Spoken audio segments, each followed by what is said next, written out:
Jadi kita mau lihat show di sini dan kira-kira show-nya apa ya?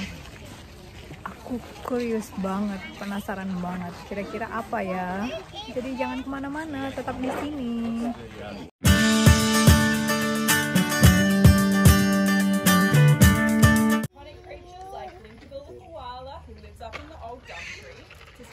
Kangaroo who rests in the shade beneath it. You may have already met some of these animals at the park today. These creatures are just the beginning, and they belong to a fascinating family tree of animals unique to our island continent, known as the marsupials. Marsupials are animals that are born extremely small and need to crawl up into their mum's pouch where they grow until they're too big for mum to carry, just like Sammy the squirrel glider. Sugar glider. Gliders like Sammy here, they are a colony animal, which means they like to live in a small family group that call the tree hollows their home. When we are brushing our teeth and getting ready to snuggle up in bed, this is the time when Sammy and his family are getting ready to come out and play. And they have a pretty extraordinary way of travelling around in the moonlight. Now I'm going to make a really educated guess as to how you might have made your way to Moonlit today. I'm going to say it was probably by car, by bus, or maybe some of you are lucky enough to be able to walk. Well, Sammy and his family, they're into some extreme sports, and we're going to see if Sammy would like to show off his extreme sport of choice. Ready? No, The gliders will use the tree as a platform to launch themselves off as they gracefully glide to surrounding branches. They do this in search of their sucker, which consists of insect, pollen, and nectar bees. They are able to perform these amazing acrobatics. Whoa! Thanks to a built-in parachute, which consists of a special membrane that reaches from their front paws to their back paws. So keep an eye out because it makes him look like a funny kite or a nice fluffy blanket. Oh! Now, wild gliders will be able to travel distances of upwards of 90 kilometers. But Sammy here, he was born with a deformity to his tail. Gliders use their big long tails to steer, but his is always curled. So he can't control where he goes, which means he's limited to the smaller glides that we see here today. Ready?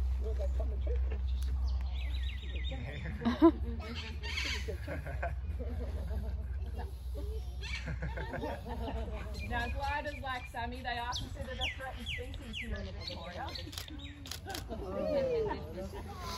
And the main issues that they face are destruction of habitat, which consists of loss of suitable trees for food and loss of trees that they use to sleep in during the daytime. As humans, we use the trees in our daily lives, we even use them to build our own homes. And so we often forget about our wild animals that might need the trees just as much as we do. Amazingly though, there is something that every single one of you that comes to Moonlit and sees Sammy that you can do to help, and it's really simple. When I go to the supermarket, I choose to buy recycled paper products / recycled toilet paper. It's as easy as buying a different brand, but it makes a huge impact on our wildlife. And by making this really small change, we can ensure that we leave the beautiful trees for Sammy and his family, so they have somewhere safe to snuggle back up in at the end of a long night before the sun comes out again. Before the sun comes out again. Come on, Sammy. Good boy. Now, while Sammy's been hogging the limelight, there's been another fluffy friend that's been waiting very patiently on stage, and Ollie's going to tell you all about her. Now, while some of our Aussie animals like Sammy spend their days scurrying around up nice and high in the trees, some of our other animals hang out a little bit closer to the ground. Dramatic entrance. There we go. This is Juni, and Juni is a rufous bettong. Now, Juni is a very talented bettong. She is great at balancing along this log, but bettongs normally spend all their time on the ground. Now, just like Sammy, when we are brushing our teeth and we're getting ready to go to bed, this is when Juni is getting up and getting ready for her day. And she has a very important job. Bettongs are known as ecological engineers. They are expert gardeners. She doesn't need rakes and shovels to help her garden though. She already has all the tools she needs. On her front feet, she has long fingernail-like claws that are perfect for digging through the soil and helping her find all sorts of yummy goodies like insects and even truffles. Juni has very expensive taste. But just by foraging for her food and looking for her dinner, Juni is helping spread fungal spores and seeds, which are essential for keeping her wild habitat healthy. But while Juni is, while we are up and about in normal life, at school and at work, this is when Juni is chucked up in bed. Now, we make our beds out of soft pillows and fluffy blankets, but bettongs, they are the real expert nest makers. She uses her special prehensile tail to wrap around twigs, leaves and bark, and she uses that to carry it back to her nest, where she makes her bed for comfort and is a secret, safe place away from anything that might want to eat her. Unfortunately, bettongs like Juni are actually no longer found here in Victoria. It's really important that they have a nice, safe place to hide away, because the introduction of invasive species has made it really challenging for bettongs to survive out in the wild, and the destruction of their homes to make way for agricultural land has made it really difficult for them to survive. Juni, she's a very sassy bettong. She's got a bold, strong spirit, but she doesn't have any natural defences against a fierce predator like a fox or a cat. Luckily, here at Moonlit Sanctuary and at many other places around Australia, we've had lots of success in breeding bettongs, and it is that success that means we are betting on bettongs being around for a long, long time to come. But as I said, it's not easy being a bettong out in the wild. Juni has to be aware 24/7 because an attack could come from any direction. It could be a ground assault or it could be an aerial attack. If you are out in the Aussie bush, you may hear these noises. The unique clicking noise of the cicadas, the howl of a dingo, or even the scurrying of a small mammal seeking food in the leaf litter. But perhaps one of the most bizarre noises of all might be an owl barking at you from up above. Now Bosch here loves to show off to his fans by screaming at them as he flies overhead, but believe it or not, he does have the ability of silent flight, which is courtesy of the special soft edges on his feathers.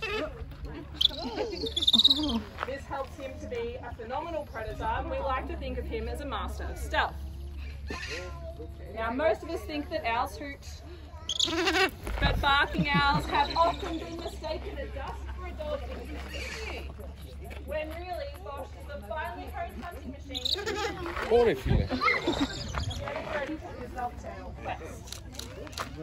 Once he spots his prey, his wings will unfurl, and the soft edges act like built-in silencers that surprise him on his side. Now, barking owls, they have an unfair advantage with huge eyes that go deep into his skull. It may appear like Bosch is looking into your soul, but his eye's true talent is seeing great detail in low light. In fact, Bosch's eyes may even have better definition than the lenses on your camera. This is useful when he starts his night shift at dusk when animals are waking up or just settling in. But his eyes are equally as brilliant during the day. Expertly spotting an unwary bird in the shadowy reaches. You see him over there? There we go. In the shadowy reaches of his leafy forest habitat. Once he captures his prey, he will then use a lethal toolkit of powerful talons to capture his prey, and a sharp beak to tear it apart before he devours his prey. Over there, you can see him. I know that phone's very distracting.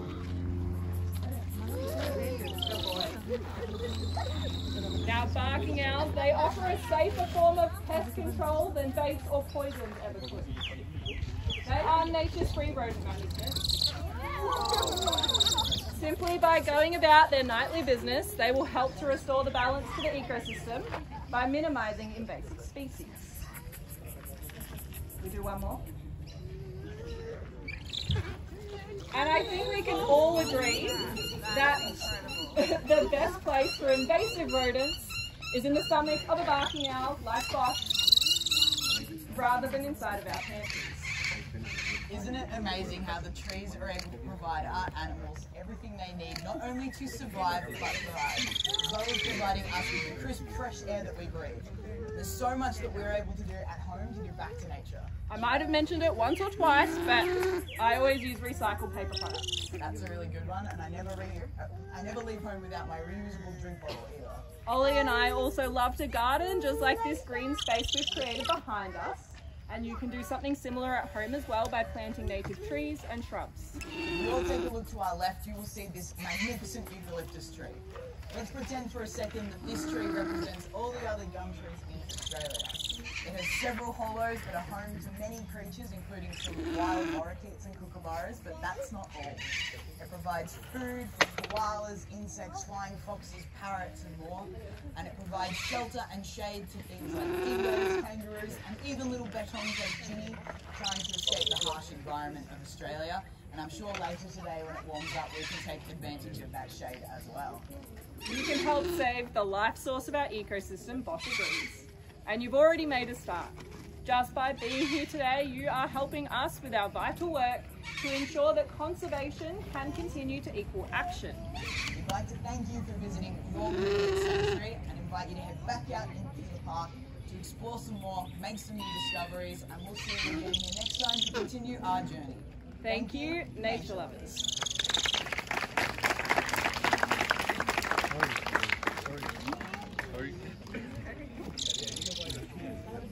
Make fun of stones.